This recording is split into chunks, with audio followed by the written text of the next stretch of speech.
The Starweaver was the pride of the Galactic Alliance's fleet. Its quantum-powered engines could bend space itself. Its AI systems were said to be smarter than entire civilizations, and its hull was made of materials that could repair themselves. As the massive passenger liner cruised through the darkness of space, its pearly white surface gleamed under the light of distant stars. But something was wrong. Captain Reed of the Starweaver stood on the command deck, his tall, silvery form towering over his crew. His 4 eyes blinked rapidly in sequence, a sign of extreme stress in his species. The ship's engine had been making strange noises for the past hour, and now the whole vessel shuddered like an ancient ground car with a bad transmission. "Status report," he demanded, his translator converting his musical language into standard galactic common. The ship's chief engineer, Dr. Green, who, despite his name, was actually a deep shade of purple, looked up from his advanced diagnostic panel. His tentacles twisted nervously as he spoke. "Captain, none of our systems can identify the problem. The quantum AI says everything is working perfectly, but..." A loud grinding noise from deep within the ship made everyone wince. Clearly, that's not the case. The Starweaver carried 3,000 passengers from 15 different species, all of them members of the most advanced civilizations in the galaxy. Among them were quantum physicists, AI specialists, and engineers who had designed some of the most sophisticated technology in known space. None of them could figure out what was wrong with the ship. "Have we tried the backup systems?" Captain Reed asked, his silver skin now turning a worried shade of gray. "Yes, sir. We've run every diagnostic program we have. We've consulted with all 7 of our onboard AI cores. We've even asked the passengers. There's a famous theoretical physicist from the silicon mines in cabin 2187. Nothing." Dr. Green's tentacles were now tied in actual knots, a sight that would have been funny under different circumstances. Another shudder ran through the ship, stronger this time. Warning lights began flashing across the bridge displays. "Captain," the navigation officer called out, her crystalline form sparkling with concern. "At this rate, we'll have to drop out of faster-than-light travel. If the engines fail completely, we'll be stranded in deep space." Captain Reed made a decision. Scan the nearby space for any ships that might help. The crew worked quickly, their advanced sensors reaching out across light years of space. After a few tense minutes, the results came back. "There's only one ship within range," the communications officer reported, sounding disappointed. It's a human mining vessel." A collective groan went up from the bridge crew. Humans were known throughout the galaxy as a young, primitive species who had barely mastered faster-than-light travel. They still used physical tools instead of thought-controlled quantum manipulators. They fixed things by hitting them with wrenches instead of using nano-repair swarms. "Surely we can't be that desperate," Dr. Green said, his purple skin paling to lavender. Another violent shudder rocked the ship. This time, the lights flickered, and several passengers screamed in the distance. "Send the distress call," Captain Reed ordered, his silver skin now almost white with embarrassment. "Let's hope these humans know something we don't." The communications officer sent out the distress signal, carefully wording it to sound as dignified as possible. The response came back almost immediately, in the crude radio waves that humans still used. "This is the mining vessel Rusty Bucket responding to your distress call. We read you, Starweaver. Hang tight. We'll be there in about 20 minutes. Over." The bridge crew looked at each other nervously. The fate of the most advanced passenger liner in the galaxy now rested in the hands of humans who named their ship Rusty Bucket. Captain Reed sank into his command chair, all 4 eyes closed in resignation. "Well," he said to no one in particular, "this should be interesting." The Rusty Bucket wasn't much to look at. Its hull was patched in several places, and its paint job was faded from years of space dust. As it pulled alongside the massive Starweaver, it looked like a toy next to a luxury cruise ship. Jack wiped his hands on his oil-stained coveralls and peered through the viewport at the gleaming passenger liner. He was a big man with rough hands and laugh lines around his eyes, the kind of person who looked more at home in a garage than on a spaceship. "Well, would you look at that beauty?" he whistled. "Never thought I'd see one of these up close." His small crew of 4 gathered around him. They were all wearing similar work clothes, each carrying ancient-looking tool belts that would have looked more appropriate in a 20th-century auto shop than on a space vessel. The docking procedure took longer than usual because the Starweaver's automated systems kept trying to correct their primitive approach. Finally, after Jack convinced them to turn off the automation, they managed to dock manually. When the airlock opened, Captain Reed was waiting with a delegation of important-looking aliens. Their expressions ranged from worry to openly disgusted at the sight of the humans and their antiquated equipment. "Welcome aboard the Starweaver," Captain Reed said formally. "We appreciate your assistance, though I must warn you, this is extremely advanced technology, perhaps more advanced than you're used to handling." Jack just smiled and hefted his toolbox. "Why don't you show me what's making that noise?" The aliens exchanged glances. "What noise?" Dr. Green asked. "Our sensors haven't detected any unusual audio patterns." Just then, another shudder ran through the ship, accompanied by a loud grinding sound from deep within the engine section. "That noise," Jack said, already walking in the direction of the sound. "And from the way it's echoing, I'd say it's coming from your primary dry shaft assembly." The alien engineers hurried after him, their various appendages waving in agitation. "But that's impossible," Dr. Green protested. "The dry shaft is monitored by quantum sensors and maintained by nanorobots. It's completely automated." Jack kept walking, following the sound. His crew spread out behind him, their experienced ears also tracking the noise. They reached the engine room, a massive chamber filled with glowing crystals and humming energy fields. "Sir," one of the alien technicians said, holding up an advanced scanning device, "you can't possibly diagnose anything without proper quantum neural interface equipment. Perhaps if we upload the specifications to your—" A particularly loud grinding noise interrupted him. Jack cocked his head to one side, listening carefully. "Tom," he called to one of his crew, "doesn't that sound just like that old Earth cargo ship we fixed last year? The one with the worn-out bearing?" "Sure does, boss," Tom replied, already pulling a grease-stained manual scanner from his belt. It looked ancient compared to the alien technology surrounding them. The alien engineers watched in horror as Jack pulled out a simple metal wrench. "You can't be serious," Dr. Green said. "That's a museum piece." Jack ignored them and walked up to a section of the engine housing. He pressed his ear against it, then tapped it gently with the wrench. The sound resonated through the metal. "Yep," he said confidently. "Bearings shot.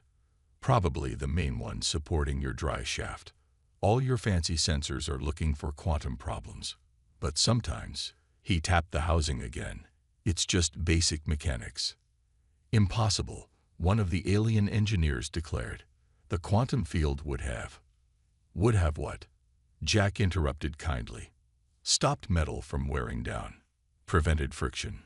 Some things don't change, no matter how advanced your technology gets. Now, who wants to learn how to fix this the old-fashioned way?" The aliens stared at him in silence, their various facial features showing different degrees of shock and disbelief. Captain Reed was the first to speak. "You mean you know what's wrong? You can fix it?" Jack grinned and opened his toolbox. "Oh, we can fix it all right. But first, you folks are about to get a lesson in what we humans call mechanical sympathy." The engine room had turned into an impromptu classroom. Jack stood before a group of confused alien engineers, holding up his old wrench like a teacher with a piece of chalk. Behind him, his crew was already setting up their equipment, all of it looking suspiciously simple compared to the high-tech tools that filled the Starweaver's maintenance bay. "First things first," Jack said, "we need to turn off all these diagnostic AIs. They're just getting in the way." Dr. Green's purple tentacles twisted in alarm. "Turn off the AI? But how will we monitor the quantum field variations? How will we maintain the proper safety protocols?" "With these?" Jack said, pulling out a set of simple pressure gauges and temperature sensors. The alien stared at them as if he produced tools made of stone. "Those are analog," one of the engineers said, pronouncing the word like it was from a dead language. "Sometimes the old ways are the best ways," Jack replied. He walked over to the engine housing and placed his hand flat against it. "Feel this vibration. That's your story right there. No AI needed." The alien engineers reluctantly approached the housing. They had to be shown how to place their various appendages against the metal. Some had never physically touched a machine before. "But our quantum sensors show everything is perfect," a crystalline engineer protested, though she kept her sensing crystals pressed against the housing. Just then, the ship shuddered again. The grinding noise was getting worse. "Tell me," Jack said patiently, "what do your sensors tell you now?" "They still show everything is operating within normal parameters," Dr. Green admitted, now sounding less certain. "And what do your actual senses tell you?" There was a long pause as the aliens felt the vibration run through the ship. It feels wrong," the crystalline engineer said, sounding surprised at her own words. "Exactly," Jack smiled. "That's what we humans call mechanical sympathy. It's about understanding machines not just with computers and sensors, but with your hands and ears and gut feelings." Tom, one of Jack's crew, had finished setting up an old-style monitoring system. "Boss, pressure readings are way off on the main shaft. Temp's climbing too." Jack nodded. "See, sometimes you need to stop relying on AI and start trusting basic physics. Heat means friction.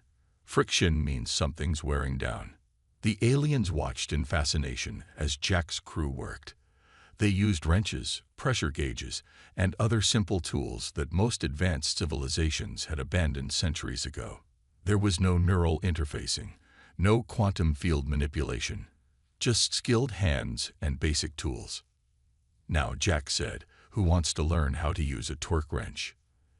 The alien engineers looked at each other nervously. Captain Reed, who had been watching from the doorway, stepped forward.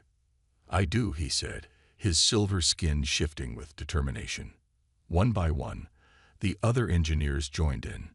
Soon, Jack and his crew were teaching the basics of mechanical maintenance to some of the most advanced engineers in the galaxy.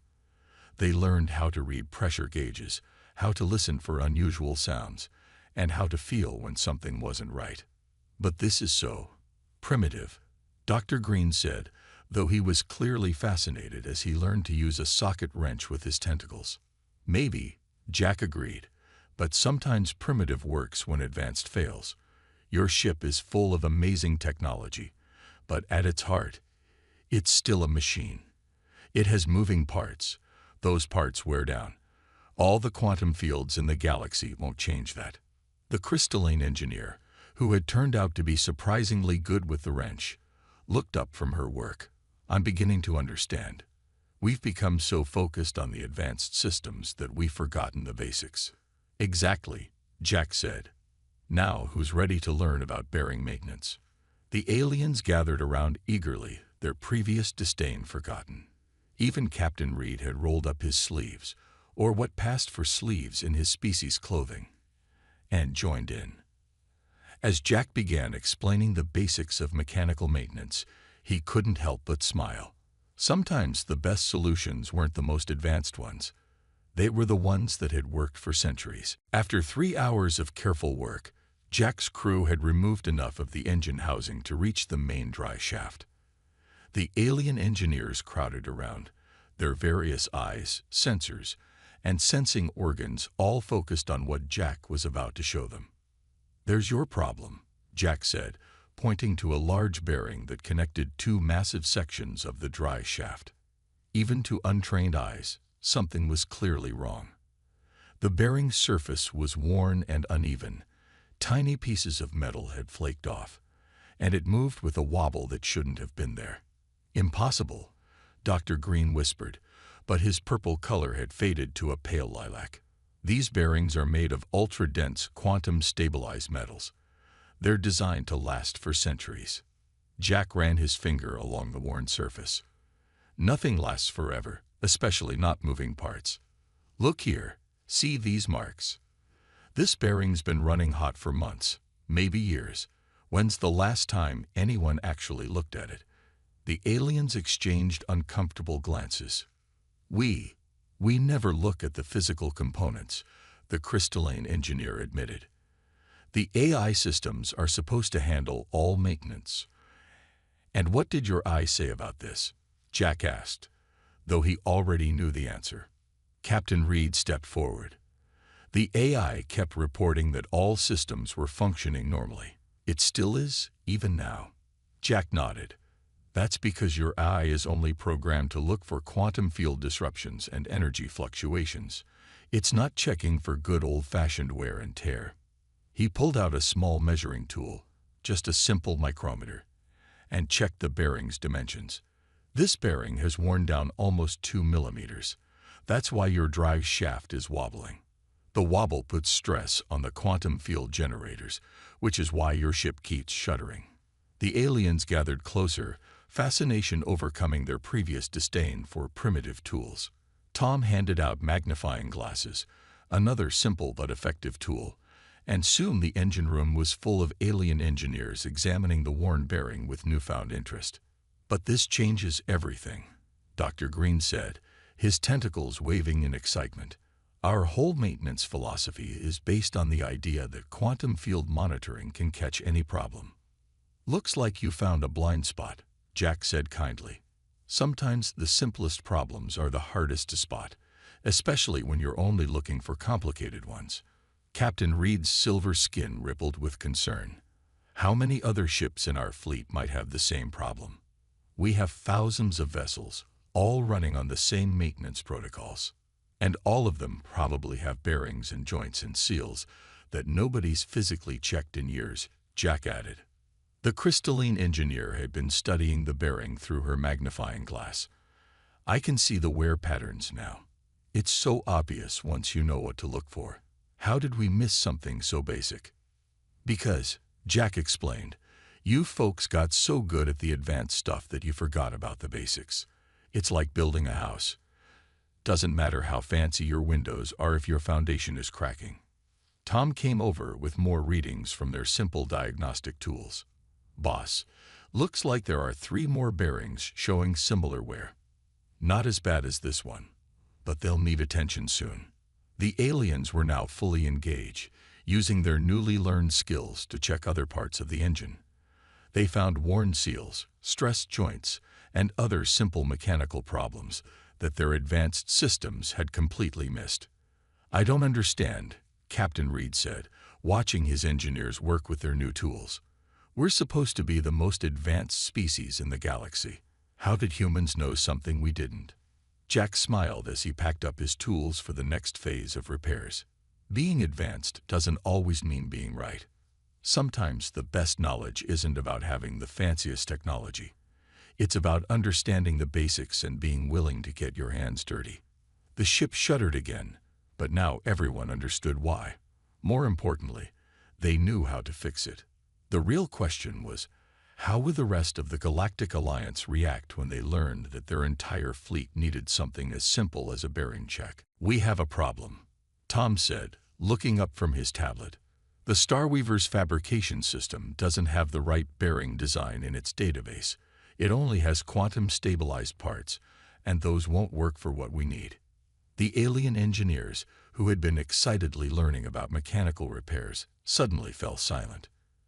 Captain Reed's silver skin turned a worried shade of gray again. But if we can't fabricate a new bearing, how can we fix the ship? Dr. Green's tentacles were starting to tie themselves into knots again. Jack just smiled. Who says we need their fabricator? Tom, what materials do they have in storage? Tom scrolled through his tablet. They'd got some basic metals for emergency hull repairs. High-grade steel, titanium alloys, that sort of thing. Perfect, Jack said, rubbing his hands together. Time to show these folks some good old human ingenuity. Who wants to learn how to make a bearing from scratch? The alien stared at him as if he'd suggested they could breathe in space. "Make a bearing," the crystalline engineer asked. "By hand? That's impossible." "Impossible." Jack laughed. "Humans have been making bearings since before we had electricity. Now we're going to do it in space, with better materials than our ancestors ever dreamed of." He turned to his crew. "Mike, get the portable forge set up. Lisa, we'll need your precision tools.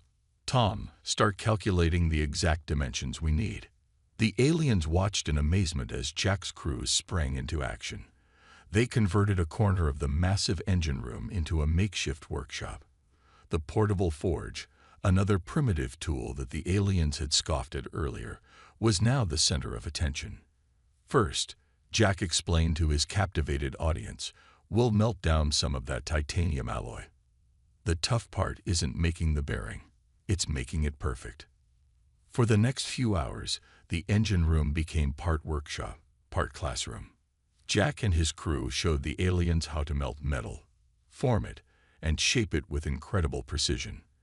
They used hand tools and simple machines, but their work was exact and careful. "See this," Jack said, showing them how to check measurements. "A bearing has to be perfect. Too big or too small by even a fraction of a millimeter, and it won't work right." The aliens proved to be quick learners. The crystalline engineer turned out to have a natural talent for precision measurements. Dr. Green's tentacles were perfect for manipulating the fine tools needed for detail work. "This is amazing," Captain Reed said, watching his engineers work alongside the humans. "We've had the ability to do this all along, but we never knew it was possible." "Humans have a saying," Jack said as he carefully shaped the metal. "Necessity is the mother of invention. When you need to fix something but don't have the right parts, you learn to be creative." As they worked, Jack told stories about human history, about how people had solved problems with limited resources. He told them about mechanics who kept old cars running for decades, about astronauts who fixed spacecraft with duct tape, and about engineers who built machines that changed the world using basic tools. "Done," Lisa called out, holding up the newly created bearing. It gleamed under the engine room lights, a perfect blend of human craftsmanship and advanced materials. Tom ran his testing equipment over it. "Boss, it's within 0.01 millimeters of specifications. Actually, better than the original." The aliens gathered around to examine their creation. They had helped make something with their own hands, or tentacles, or crystalline appendages, something their advanced fabricators couldn't produce. "It's beautiful," the crystalline engineer said, her facets glowing with pride. "Yes," Captain Reed agreed. "But will it work?" Jack grinned as he picked up his tools. "Only one way to find out. Who wants to help install it?" Every alien in the room raised their various appendages. They had started the day believing that human technology was primitive. Now they couldn't wait to learn more about what these simple methods could achieve. While the new bearing was cooling to the perfect temperature for installation, the engine room of the Star Weaver had turned into something unexpected. A cultural center. Aliens and humans sat together on makeshift seats made from spare parts containers, sharing stories and knowledge. "Tell us again about the Apollo 13 mission," Dr. Green asked eagerly. His tentacles were wrapped around a cup of human coffee, a drink he had discovered he quite enjoyed. Jack leaned back against a tool cabinet. Now that was a real example of human problem-solving. 3 astronauts, hundreds of thousands of miles from Earth, with a broken spacecraft and limited supplies. They had to filter their air using spare parts and duct tape. "Duct tape?" the crystalline engineer asked. She had been taking notes on everything the humans shared, using an actual paper notebook Jack had given her. She claimed it helped her think better than neural recordings. "It's this sticky fabric tape the humans use to fix almost anything," Tom explained, pulling a roll from his toolkit. "Not pretty, but it works." Captain Reed, who had stayed to learn more about human engineering, shook his head in amazement. "Your species has achieved so much with so little. We've always thought that advancement meant replacing simple tools with complex ones." "That's the thing about tools," Jack said, holding up his old wrench. "They're not good or bad, simple or advanced. They're just tools. What matters is understanding when to use each one."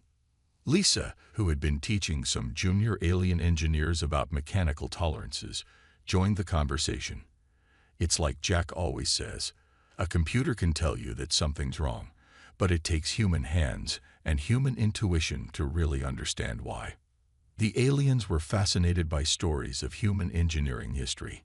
They learned about the Wright brothers building the first airplane in a bicycle shop, about mechanics keeping old vehicles running for decades with handmade parts, and about the countless innovations that came from people solving problems with whatever they had available. "In our society," the crystalline engineer explained, "we're taught that every problem has a programmed solution. If the solution isn't in our database, we assume it's impossible. Humans don't believe in impossible," Mike said, looking up from where he was showing some aliens how to properly use a torque wrench. "We just haven't figured out how to do it yet." Dr. Green had been unusually quiet for a while. His tentacles moving in what the humans had learned was a sign of deep thought. "You know," he said finally, "I've been thinking about all the knowledge we've lost. Our species used to build things by hand too, but we considered it primitive and unnecessary once we developed quantum technology." "Nothing wrong with quantum technology," Jack said, checking the temperature of the bearing again. "But understanding the basics makes you better with the advanced stuff too. It's like learning to walk before you run." The conversation was interrupted by a group of excited alien passengers who had heard about the human engineers. They crowded around the entrance to the engine room, asking questions and taking pictures with their neural recorders. "Is it true?" one of them asked. "Did you really make a new part by hand?" Jack held up the cooling bearing. "Sure did. Want to learn how?" Soon the engine room was even more crowded, with passengers joining the impromptu engineering class. Species that had never worked with their hands before were learning the basics of mechanical engineering, metallurgy, and tool use. "I never thought I'd see this," Captain Reed said, watching his passengers and crew working side by side with the humans. "We came to you for emergency repairs, but we're getting something much more valuable. Knowledge we'd forgotten we needed." "That's the thing about knowledge," Jack replied, checking the bearing one last time. "It's not about having the most advanced information. It's about understanding the foundations that everything else is built on." The temperature gauge finally showed the right reading. Jack stood up, holding the bearing carefully. "All right, everyone," he announced to the crowded room. "Who wants to help install this and get this ship running properly again?" Every hand, tentacle, and appendage in the room went up. The cultural exchange was about to turn into a practical lesson none of them would ever forget. 3 months after the Starweaver incident, Jack stood in front of a large audience in the Galactic Alliance's main conference hall. Behind him, a huge screen showed diagrams of basic mechanical tools. The hall was packed with engineers and captains from thousands of ships across the galaxy. He still wore his oil-stained coveralls. The Galactic Alliance had offered him formal clothes, but Jack had refused. "A mechanic should look like a mechanic," he'd said. "And that's why regular maintenance checks are just as important as your quantum diagnostics." Jack concluded his presentation. "Any questions?" Nearly every alien in the room raised their appendages. Jack couldn't help but smile. Things had changed a lot since that day on the Starweaver. After they'd successfully repaired the ship's bearing, word had spread quickly through the Galactic Alliance. Other ships began reporting similar problems: worn bearings, stressed joints, metal fatigue. Problems that their advanced sensors had never been programmed to detect. Captain Reed, standing beside Jack on the stage, stepped forward. His silver skin now shimmered with pride rather than worry. "Thanks to our human friends," he announced, "we've established the first Galactic Basic Engineering Academy. Here, engineers from all species will learn what we've come to call the human touch. Understanding machines not just with computers, but with their hands and senses." The crystalline engineer, now the Academy's first alien instructor, demonstrated by holding up a wrench. She had become an expert at basic mechanics, teaching others how to feel when something wasn't right with a machine. Dr. Green, his tentacles now confidently handling tools, added, "We've discovered that over 40% of our fleet had developing mechanical issues that our quantum systems couldn't detect. Thanks to human knowledge, we're fixing problems before they become emergencies." In the 3 months since the Starweaver incident, human engineers had become the most sought-after teachers in the galaxy. Ships now carried basic toolkits alongside their quantum computers. Engineers in training learned to listen, feel, and understand their machines instead of just reading sensor data. "The funny thing is," Jack said to the audience, "none of this is new technology. Humans have been doing this for centuries. Sometimes the old ways are the best ways." A young alien engineer raised their appendage. "Is it true that you fixed the Starweaver's bearing using recycled metal and hand tools?" "Sure did," Jack grinned. "Want me to show you how?" The next hour turned into an impromptu workshop, with aliens crowding around as Jack demonstrated basic metalworking techniques. These scenes had become common across the galaxy. Humans teaching, aliens learning, and everyone gaining a deeper understanding of the machines they relied on. After the presentation, Captain Reed pulled Jack aside. "You've changed everything," he said. "Not just how we maintain our ships, but how we think about technology. We were so focused on advancing that we forgot our foundations." "That's the thing about advancement," Jack replied, packing up his tools. "It's not about replacing the old with the new. It's about building on what works, learning from the past, and keeping what's useful." As if to prove his point, a group of alien engineers walked by, carrying both quantum scanners and basic wrenches. They had learned to use both, understanding that each tool had its place. The Rusty Bucket, Jack's old mining vessel, had become a training ship. Engineers from across the galaxy came to learn about mechanical sympathy, basic repairs, and the art of fixing things with limited resources. "Ready to head out, boss?" Tom asked, approaching with their next assignment. "The Centauri fleet needs help setting up their engineering training program." Jack looked around the conference hall one last time. Aliens of all species were examining tools, sharing stories, and learning to trust their own senses alongside their advanced technology. "You know what?" Jack said, picking up his toolbox. "I think the galaxy's finally starting to get it. Sometimes the best solution isn't the most advanced one. It's the one that works." And with that, the human engineer headed off to his next teaching assignment, leaving behind a galaxy forever changed by the simple wisdom of getting your hands dirty and understanding the basics.